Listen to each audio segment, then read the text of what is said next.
एक बड़ा मशहूर शेर है कि मुद्दई लाख बुरा चाहे तो क्या होता है, वही होता है जो मंजूर खुदा होता है। आज आपको एक कहानी सुनाते हैं, एक हत्याकांड से जुड़ी हुई कहानी सुनाते हैं और हम आपको बताते हैं कि किस तरीके से इंसान को जीवन मिलता है। अगर उसकी ज़िंदगी होती है तो किस तरीके से वो किन किन हालात में बच जाता है, और ज़िंदगी नहीं होती है तो वो किस तरीके से इस दुनिया को अलविदा कह जाता है।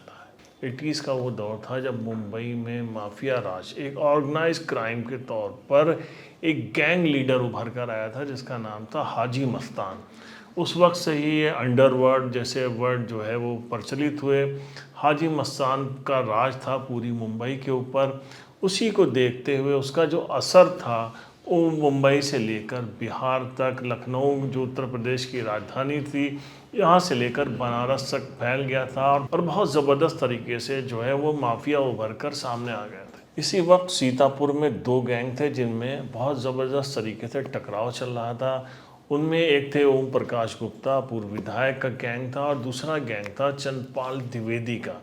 गैंगवार हो रही थी, कई हत्याएं दोनों तरफ से हो चुकी थीं और दुश्मनी दोनों में बहुत ज़बरदस्त तरीके से बढ़ चुकी थी। और ये हो गया था कि कौन बड़ा माफिया कहलाएगा, वही कहलाएगा जो एक दूसरे को मार के सरगना बनेगा। चंद्रपाल द्विवेदी जो है वो टेलीफोन एक्सचेंज में नौकरी करते हैं, उनका ट्रांसफ़र हो जाता है वहाँ से, उन्नाव चले जाते हैं। अब उन्नाव पहुँचते हैं तो उन्नाव में उस वक्त जो है वो बग्गा महाराज थे, उनका बड़ा दबदबा था। और क्योंकि ओम प्रकाश के ताल्लुकात बग्गा महाराज से थे, इसलिए बग्गा महाराज जो है वो टकराव ले रहे थे बार बार चंद्रपाल द्विवेदी से। और कहा जाता है कि चंद्रपाल द्विवेदी ने एक दिन सरेआम बग्गा महाराज की हत्या कर दी और उनकी गर्दन काट दी, और चंद्रपाल द्विवेदी उसके पास बहुत बड़ा नाम बन गए। पूरे प्रदेश में इसकी गूंज सुनाई दी।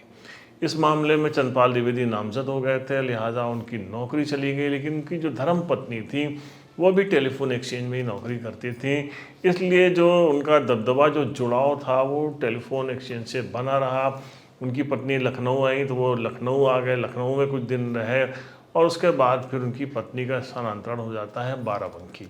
बाराबंकी आते ही चंद्रपाल द्विवेदी यहाँ पे काबिज हो जाते हैं। जितनी ठेका पट्टी होती हैं, वो चाहे PWD का हो या रेलवे का हो, बिजली विभाग का हो, नहर विभाग का हो, सब जगह चंद्रपाल द्विवेदी का यहाँ सिक्का चलने लगता है। उसी वक्त लाला रंजीत बहादुर श्रीवास्तव नाम का एक युवक जो कि लखनऊ यूनिवर्सिटी में छात्र नेता थे, वो भी बाराबंकी आते हैं। वो भी सीतापुर के रहने वाले थे और ओम प्रकाश गुप्ता के उनसे बड़े अच्छे ताल्लुकात थे। लेकिन जब वो बाराबंकी आए तो उनके चंद्रपाल द्विवेदी से भी अच्छे खासे ताल्लुकात थे। लेकिन क्योंकि दुश्मनी चल रही थी और चंद्रपाल द्विवेदी और ओम प्रकाश गुप्ता दोनों मौके ढूंढ रहे थे एक दूसरे पे हमला करने के। रंजीत बहादुर श्रीवास्तव ने भी थोड़ी बहुत ठेकेदारी यहाँ पर आके शुरू की, अपना दबदबा बनाना शुरू किया। रंजीत बहादुर श्रीवास्तव के ख़ास आदमी थे हसनैन। अभी कुछ दिन पहले ही वो इस दुनिया से रुखसत हुए हैं। जब उनकी मौत हुई तो राज्यपाल आरिफ मोहम्मद ख़ान साहब उनके अंतिम संस्कार उनकी मिट्टी में शामिल हुए थे। तो हसनैन को ऊपर हमला किया था चंद्रपाल द्विवेदी ने और उनको साथ मारपीट की थी। ये बात लाला रंजीत बहादुर श्रीवास्तव को कहते हैं कि बहुत नागवार गुजरी थी। ओम प्रकाश गुप्ता से उनके पैठ थी ही पहले से, तो वहीं से साजिश शुरू हो गई थी कि कैसे चंद्रपाल द्विवेदी को मारा जाए। चंद्रपाल द्विवेदी उस वक्त बहुत ही निडर निर्भीक थे और किसी को कुछ नहीं समझते थे, बिल्कुल एक दबदबा बना रखा था, टेरर था उनका पूरे बाराबंकी में। चंद्रपाल द्विवेदी जो हर बृहस्पतिवार यानी हर जुमेरात के दिन वो देवा शरीफ दरगाह जो है वहाँ पे हाजी साहब की, वहाँ ज़रूर जाते थे। एक बार वो वहाँ से लौट रहे थे और छोटी लाइन जो है देवा रोड के ऊपर जेल का जो गेट है उस पर उनके ऊपर हमला हुआ। उनके चंद्रपाल द्विवेदी के बड़े ख़ास आदमी हुआ करते थे सतीश पांडे। अब जो पूरी स्टोरी मैं सुना रहा हूँ वो उनसे ही रिलेटेड है, इसलिए मैं आपको बताऊँ। तो सतीश पांडे वो बुलेट चला रहे थे, पीछे चंद्रपाल द्विवेदी बैठे हुए थे, अपनी बंदूक वो हाथ में लिए हुए थे। यहाँ पर उनके ऊपर हमला होता है, बम मारा जाता है, गोली चलाई जाती है और जवाब में जो है वो भी फायर करते हैं, हमलावर भागते हैं। दो लोग पकड़े जाते हैं। जो दो लोग पकड़े जाते हैं वो बताते हैं कि उनके हमले के लिए ओम प्रकाश गुप्ता ने भेजा था और लाला रंजीत बहादुर श्रीवास्तव का भी इसमें हाथ था। रंजीत बहादुर श्रीवास्तव, उनके भाई रज्जू और ओम प्रकाश गुप्ता, इन सब के खिलाफ मुकदमा दर्ज होता है। रंजीत लाला जो थे उस वक्त के माफिया, वो जेल पी गए थे। रंजीत बहादुर श्रीवास्तव को मैं आपको बता दूं कि जो ओम प्रकाश बबलू जो है, जो बड़े माफिया है जो जेल में बंद है, उनके उस्ताद कहलाते हैं।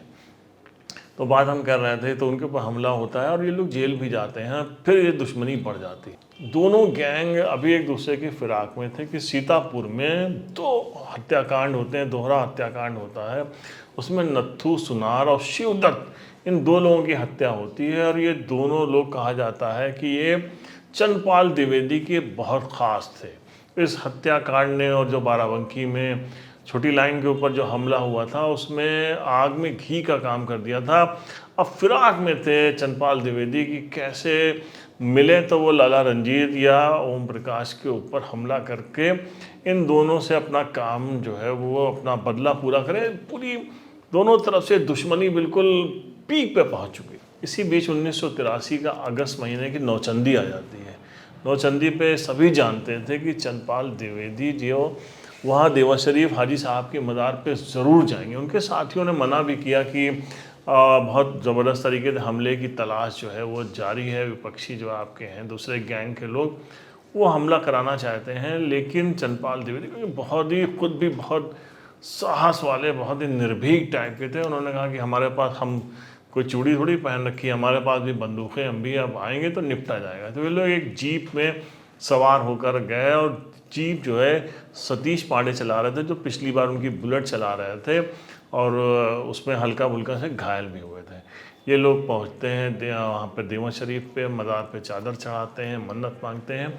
और जीप जो थी उस वक्त चंद्रपाल द्विवेदी का इतना जलवा था कि जीप बिल्कुल मज़ार के गेट तक जाती थी। तो वहाँ से जब ये लोग मोड़ के निकले, और जो बाहरी वाला बड़ा गेट है, जैसे ही जीप बाहर निकली, एक लड़के या एक दाहिनी तरफ से एक लड़का आया और उसने जो जीप चला रहे हैं सतीश पांडे के ऊपर बम फेंका। ये बम के पैर पे लगता है और सतीश पांडे घायल होते हैं। बाज़ोर धमाका होता है, संतुलन खो बैठते हैं और सामने एक टेलीफोन का जो खंभा लगा हुआ था, जीप उसमें ही लड़ जाती है। चंद्रपाल द्विवेदी को भी बहुत तेज चोट आई थी, उनका सर लड़ता, तभी बाएं से एक लड़का आता है और दूसरा बम मारता है। इस बम में चंद्रपाल द्विवेदी गंभीर रूप से घायल हो जाते हैं, उनका काफ़ी हिस्सा उड़ जाता है। और उसके बाद फिर दोनों टाइप से 2-3 लोग आके तड़ाबड़तोड़ फायर करते हैं। चंद्रपाल द्विवेदी के कई गोलियां लगती हैं, उनके पीछे जो बैठे हुए उनके साथी थे बंदूक लिए, वो लोग कभी एक्सीडेंट सामने जाके जीप टकराई थी तो उन सब उसमें घायल हो गए। कोई संभल ही नहीं पाया कि बंदूक से वो जवाबी फायर कर पाते, और ताबड़तोड़ इतनी अंधाधुंध फायरिंग हुई थी कि पूरे चौराहे पे कहा जाता है कि धुआं ही धुआं था। जो 1-2 पुलिसकर्मी वहाँ तैनात भी थे वो भी भाग खड़े हुए, भगदड़ मच गई थी, क्योंकि बहुत ज़ायरीन उस वक्त आए हुए थे, पूरे देश से ज़ायरीन आए हुए थे। नौचंदी का दिन था, लेकिन इस हत्याकांड से वो सब भाग जाते हैं। अब उसके बाद क्या होता है कि वो जो हमलावर थे वो एक ट्रक में आए थे, उस ट्रक से भागते हैं। उसके बाद वो रास्ता भटक जाते हैं और देवा पुलिस उनको गिरफ्तार कर लेती है और पता चलता है कि सब ओम प्रकाश गुप्ता के आदमी थे। और उसके बाद यहाँ से जो इन घायलों को, सारे घायलों को ले जाया जाता है। उसमें सतीश पांडे भी बहुत बुरी तरीके से घायल थे, चंद्रपाल द्विवेदी तो घायल थे ही, उनके साथ के और जो लोग थे।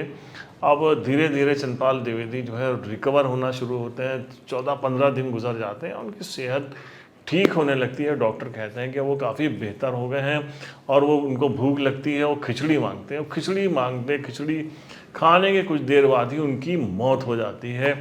और बहुत ज़बरदस्त तरीके से ये प्रचलित हुआ था, मशहूर हो गया था कि वो डॉक्टर सोहन लाल थे, बाराबंकी में बड़े डॉक्टर थे, मगर वो थोड़े क्रिमिनल एक्टिविटीज़ में भी रहते थे। कई हत्याएं भी उन्होंने करवाई थी, ऐसा कहा जाता था, जिनकी बाद में हत्या हो गई थी।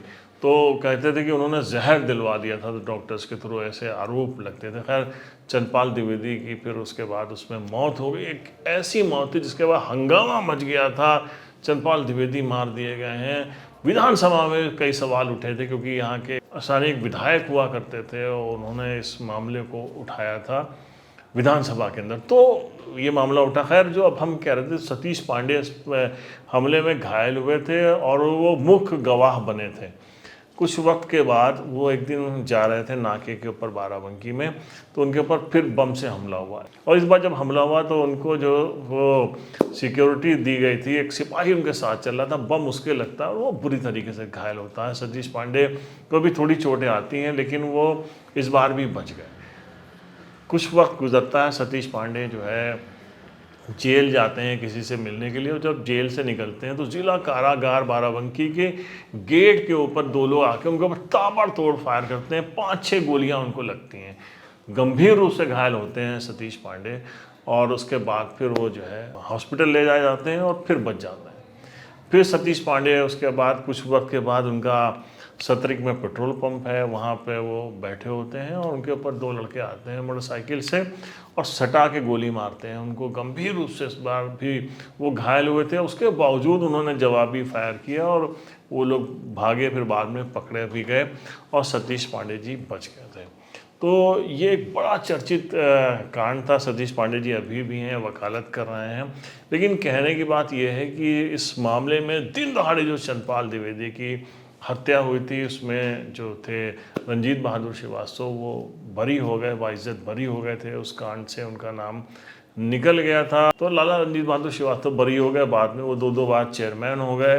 हालांकि कई बार वो खुद भी कहते रहे कि हाँ उनकी दुश्मनी थी और उनके ऊपर हमला हो रहा था तो उन्होंने हमला किया, मरवाया, लेकिन फिलहाल न्यायालय से बाइज्जत बरी हो गए, क्योंकि कहा गया था कि जो गवाह पेश हुए थे वो सफिशिएंट नहीं थे कि उसमें लाला रंजीत बहादुर श्रीवास्तव का हाथ था कि नहीं था। तो ये थी कहानी उस चर्चित हत्याकांड की जो देवा शरीफ से जुड़ा हुआ था। अब मिलते हैं नेक्स्ट एपिसोड में एक नई कहानी के साथ, तब तक के लिए जय हिंद।